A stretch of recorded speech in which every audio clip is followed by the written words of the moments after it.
In this video, we're going to talk about masks and how you can use them easily in Figma.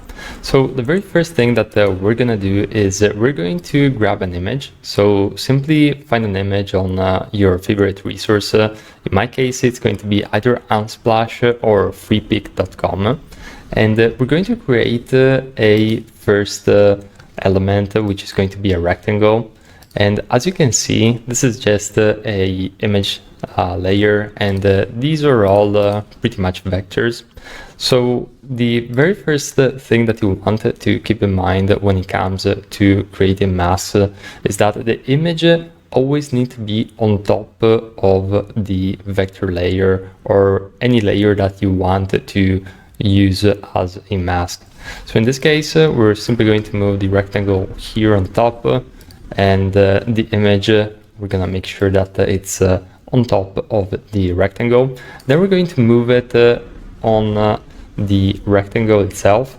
And if you want, one suggestion that I have is whenever you're creating a mask, you can actually decrease the opacity in order to see more or less where you are locating that image. So this is not something that you necessarily need to do beforehand, because as you're going to see in a minute, you can actually adjust these values right afterwards. So I'm going to just turn it up to 100%, and I'm going to select both the image layer and the rectangle layer. So once that both are selected with the image on top, I'm simply going to click here on the very top, use as mask. And as you can see, a mask has been created. Now let's take a moment to see what is happening behind the scenes in the layers panel. So we noticed that a mask group has been created. So by default, we're going to have this new group. And in this group, there's two elements. The image layer, which is pretty much the same as we left it off, and the rectangle layer, which is now a mask, as you can see, with the same symbol as the use as mask call to action.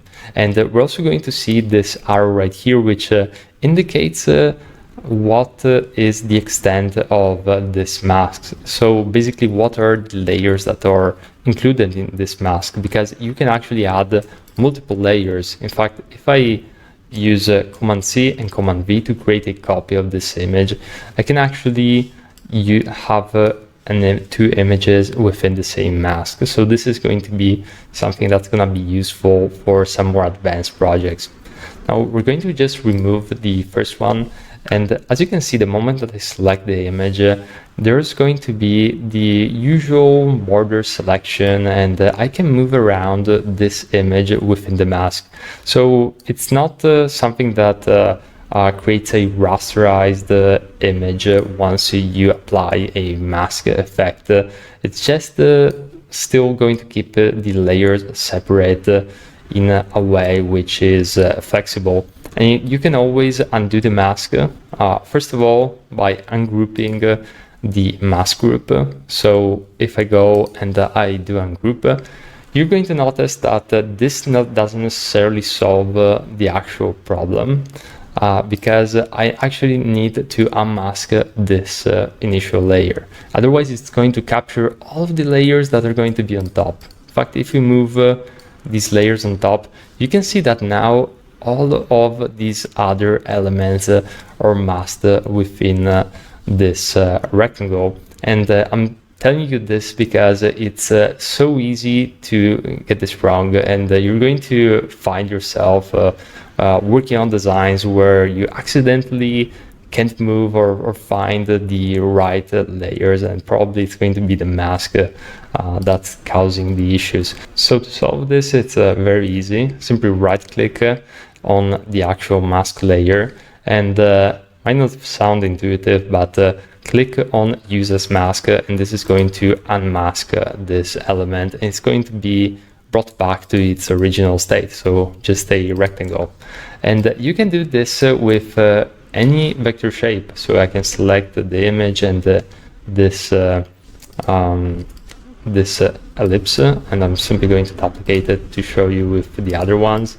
As you can see, I can easily mask with an ellipse. I can also easily mask on rectangles, and do the same also on random vector shapes, which I created previously using the pen tool, which is going to be a tool which we're going to explore more in future videos.